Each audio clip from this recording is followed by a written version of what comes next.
നമസ്കാരം, പേരെന്താ? ഹുസൈൻ. ഹുസൈനക്കയുടെ ആ കഥ അല്പം സങ്കടമുള്ളൊരു കഥയാണ്. ഹുസൈനക്കയുടെ മോൻ്റെ പേരെന്തായിരുന്നു? അലി അസ്കർ. എത്ര മക്കളാണുള്ളത്? 4 മക്കൾ. 4 മക്കൾ. ഇവരെല്ലാവരും കടലിൽ പോകുന്നവരായിരുന്നോ?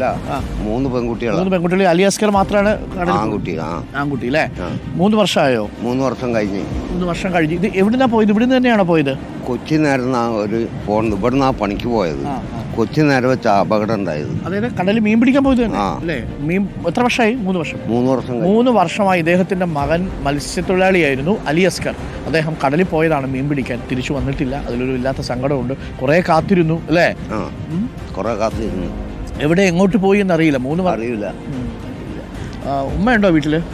ഉണ്ട് അല്ലേ? ഉണ്ട്. ഇപ്പം നിങ്ങൾ എങ്ങനെയാ, വള്ളത്തിലാണോ നിങ്ങൾ പോണേ അതോ അല്ല? ഇല്ല, ഇപ്പൊ വള്ളത്തിൽ പോക്കില്ല. കുറച്ച് സമയമായി സുഖമില്ലാതായിട്ട് ബ്ലഡ് ഷോക്കായതാ. ആണല്ലേ? അതുകൊണ്ട് ആ വർത്താനമൊക്കെ ഒരു കൊഞ്ഞമായി. എത്ര വയസ്സുണ്ട്? എനിക്കോ 64. ഈ കടലിലൊക്കെ പോയി ഇതേപോലെ പണിയൊക്കെ എടുത്ത് അതുകൊണ്ട് കൂടി ആയിരിക്കില്ല ഇത് വന്നിട്ടുണ്ടാവുക അല്ലേ? എത്രമാത്രം ബുദ്ധിമുട്ടിയാണ് നമ്മുടെ ഈ മത്സ്യത്തൊഴിലാളി സുഹൃത്തുക്കൾ ജീവിക്കുന്നതെന്ന് ആലോചിച്ച് നോക്കൂ.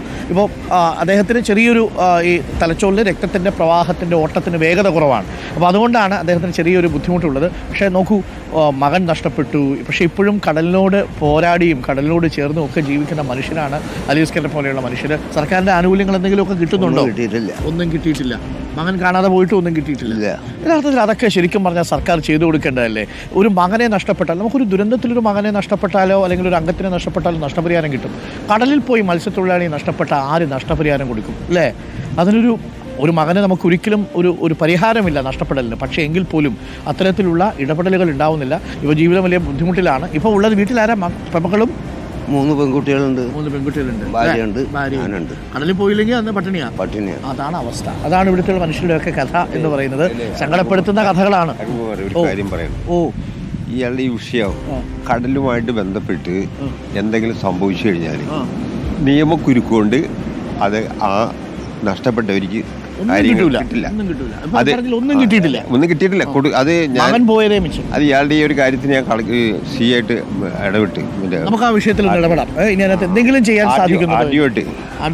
അതായത് പഞ്ചായത്തിൽ നിന്ന് ഇവർക്ക് ഇത്ര വർഷം കഴിയണം.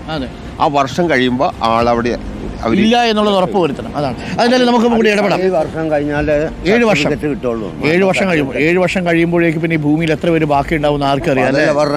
അതുവരെ ഞാൻ ജീവിച്ചിരിപ്പുണ്ടാവും. അതാണ് അത് വലിയ പ്രസക്തമായി. അത്രയും കാര്യങ്ങളുടെ സാങ്കേതികത്വം ഒക്കെ കുറയ്ക്കേണ്ട സമയം കഴിഞ്ഞു. അതിന് നമുക്ക് ഇടപെടാം. നമുക്ക് പറ്റുന്നതോളം നമുക്ക് ചെയ്യാം. അപ്പം ഉഷാർ അവിടെ ഇനിയിപ്പോൾ പിടിക്കാൻ പോകുന്നുണ്ടോ? കടലിൽ ഇറങ്ങാൻ പോകണോ? ഇനി ഇറങ്ങാൻ പോകണോ? രാവിലെ എത്ര മണിക്ക് ഇറങ്ങി? നല്ല ഇന്ന് തണുത്ത് വിറച്ചിരിക്കുന്ന നോക്കിയേ. ആണോ? 7 മണിക്ക് നേരത്തെ ഇറങ്ങിയതാ. ഓക്കെ, ശരി. എന്നാ പിന്നെ ഉഷാറാവട്ടെ കാര്യങ്ങളൊക്കെ. അപ്പോൾ നമുക്ക് അങ്ങോട്ട് നടക്കാം. അപ്പോൾ നമ്മൾ ചാലിയത്തെ നല്ല മനുഷ്യർക്കൊപ്പമാണ് ഇന്നത്തെ പ്രഭാത നടത്തം.